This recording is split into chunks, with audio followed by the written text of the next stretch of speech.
Welcome back right here on The Exchange, where your business is our business. I'm Rico Hizon.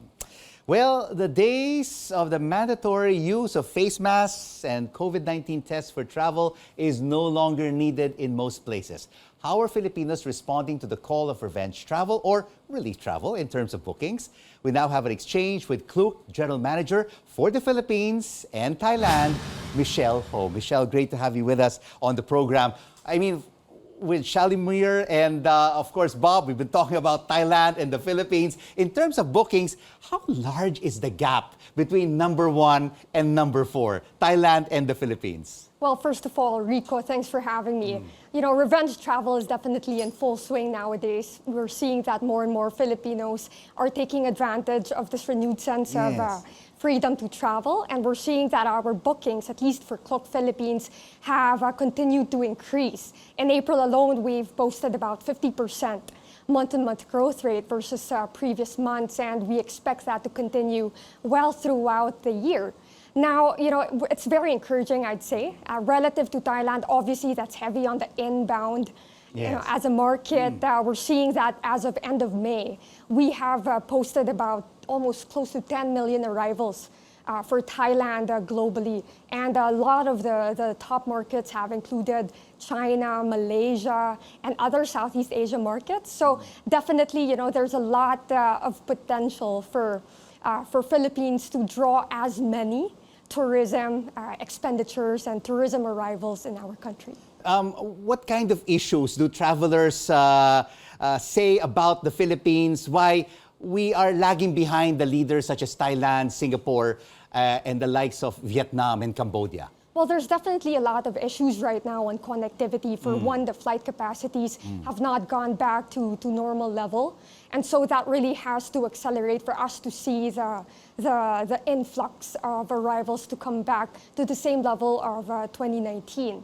But apart from that, really, I think it's also a lot to do with content and educating the different markets on what Philippines has to offer. And as a company, Klook, for example, you know, we are at the forefront of tourism here in the Philippines. We continue to be an ally for the government to really stimulate demand for tourism here in the Philippines. And so it is our job and it is our responsibility to ensure that we are connecting our small and medium-sized travel operators, bringing their business online, introducing their products to a wider group of audience, whether these are the China audiences or also, you know, other Southeast Asia markets. And we continue to do that. And, you know, it's encouraging. We're seeing the numbers come back up.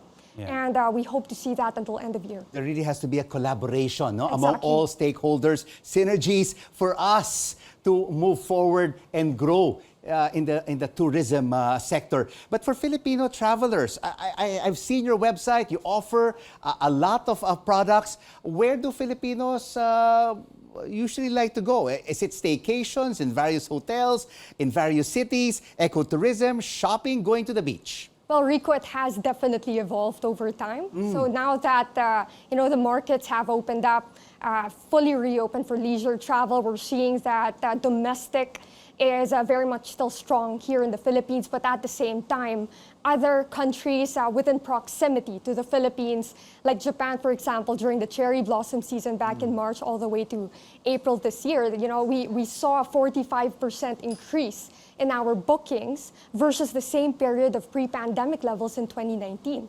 Hong Kong, for example, opened up in December of 2022.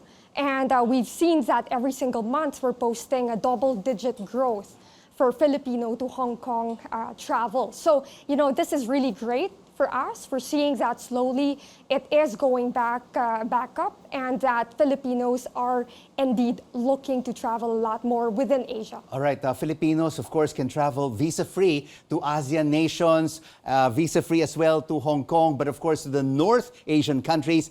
Visa accessibility is also very important. Many more Filipinos went to Japan rather than to Korea because of the difficulty of getting that Korean visa. Yes, you're right, Rico. We really did see, a very big difference with when it comes to interest. And you're right about the different challenges that these countries are facing, especially when it comes to the issuance of visa. And we've seen that Japan, for example, has really stepped up and being able to deliver that quite efficiently. And, the growth speaks for itself. And we're seeing that come back up. What about for the international traveler? Michelle, what are they looking for in the Philippines, despite some of the risks like the power issues at our main international gateway, poor customer assistance from the local airlines, and of course the weather conditions? Right. Travel definitely, for international travelers, a seamless experience is one thing that they're looking for. Convenience and being able to ensure that, it's going to be a smooth sailing trip for them. And as a company, we work with a lot of different operators to ensure that we are giving that level of convenience and seamlessness for our travelers. So really, that's one thing. And another area, in terms of top destinations, we're seeing the usual suspects. Boracay really picked up, Cebu, Bohol, Manila, Tagaytay. And as a company as well, we look forward to seeing other emerging cities be able to be known to these types of travelers as well. Siargao just picked up over the summer, and we expect that for other emerging destinations as well. But can the manpower in the ski tourism destinations keep up with the pent-up demand and the relief travel that's coming into the country? Well, Rico, it's a challenge, for sure.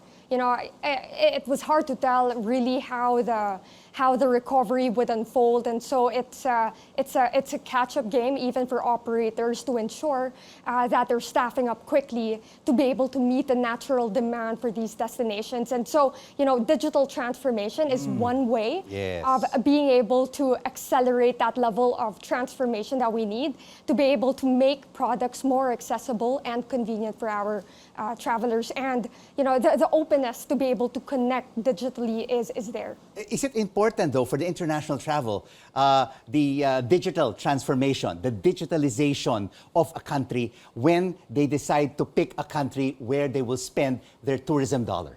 It's a factor. I would say it's a factor, and that really allows for a seamless way of traveling. And so, when picking a destination, obviously, when it comes to how seamless it is from pre-trip all the way to booking and also the trip itself, it is important that we create that joyful memory and that convenience for our travelers. And for Klook, in 2023, what is your outlook? What kind of growth are you expecting in terms of travel bookings online compared to 2022? Michelle? Rico, we're on an upward trajectory for sure. So, the data tells us that it's very much encouraging, and that we expect both domestic and outbound travel to continue to propel the recovery for 2023.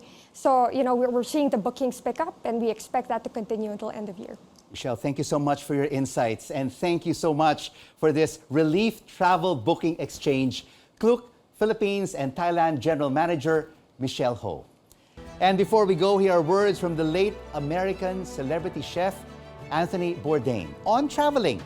Travel is about the gorgeous feeling of teetering in the unknown. And this is the exchange who makes sense of the facts and the figures and the ups and downs of the business cycle, because your business is our business. I'm Rico Hizon. Thanks for watching CNN Philippines. News you can use. News you can trust.